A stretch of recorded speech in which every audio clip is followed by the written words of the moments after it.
Alola everybody, it's Techno here. Today I'm going to show you how to find the black belt in Pokemon Black and White.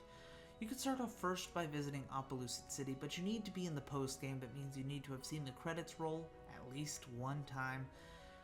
You also need a Pokemon that can use Surf outside of battle, as well as a Pokemon that can use Flash. It's not required, but it's recommended, but if you follow my guide closely, you won't need Flash at all. So I will walk a little slow to the point where you might be able to follow it.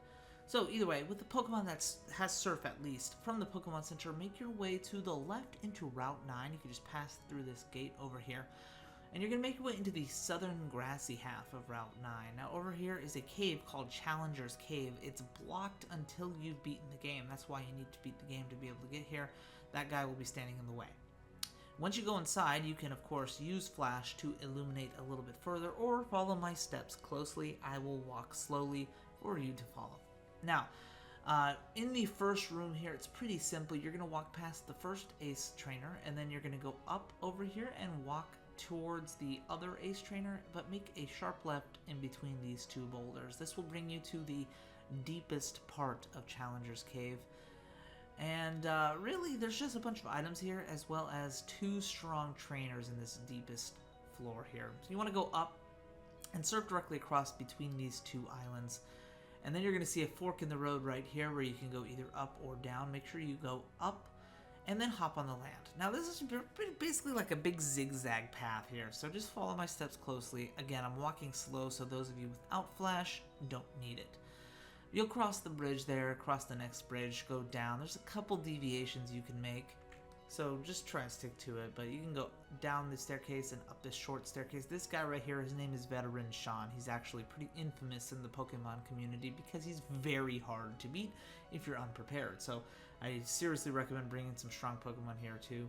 You're going to go up the big staircase across the bridge. You see a lot of zigzag. In fact, that item that we're passing right now is the black belt, but we can't get to it quite yet. So go down this longer bridge, and eventually we're going to find this really long bridge just after this super tall staircase we're about to go up. Once we go up this super tall staircase, you'll see this long bridge you can cross back over to the side. We're not far from where we entered this room, but we can't get to this point from there without doing this whole zigzag path. You see this veteran lady over here. This is where we want to go. Once we get to her, you can just surf right above her towards the right.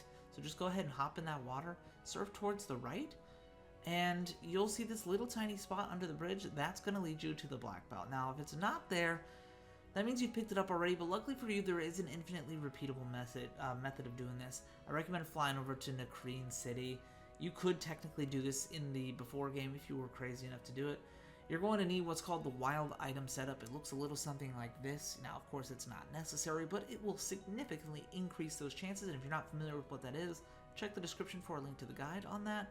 It will help you with not only this, but every other item that is exclusive to being picked up from wild Pokemon. So, from Necrene City's Pokemon Center, make your way to the left into Pinwheel Forest's exterior. You're going to pass the interior entrance here and just go southbound.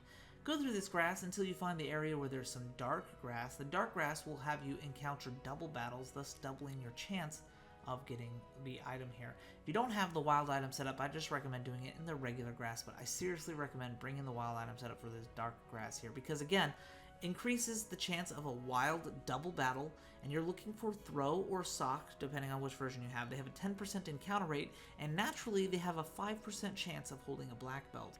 That's a 1 in 200 chance, but if you have the wild item set up, it becomes a 1 in 50 chance, and also you'll know when you have it because of Frisk and Thief, so you save a lot of time with this method. So eventually you can just take it off of your Pokemon, or you can catch every sock and throw if you want to do it that way. Well, that's pretty much it, guys. That's every method of getting the black belt in Pokemon Black and White. If you're interested in more free-of-fluff video guides like this one, go ahead and click the playlist that's on screen now. I hope you enjoyed the video, and as always, Techno's out.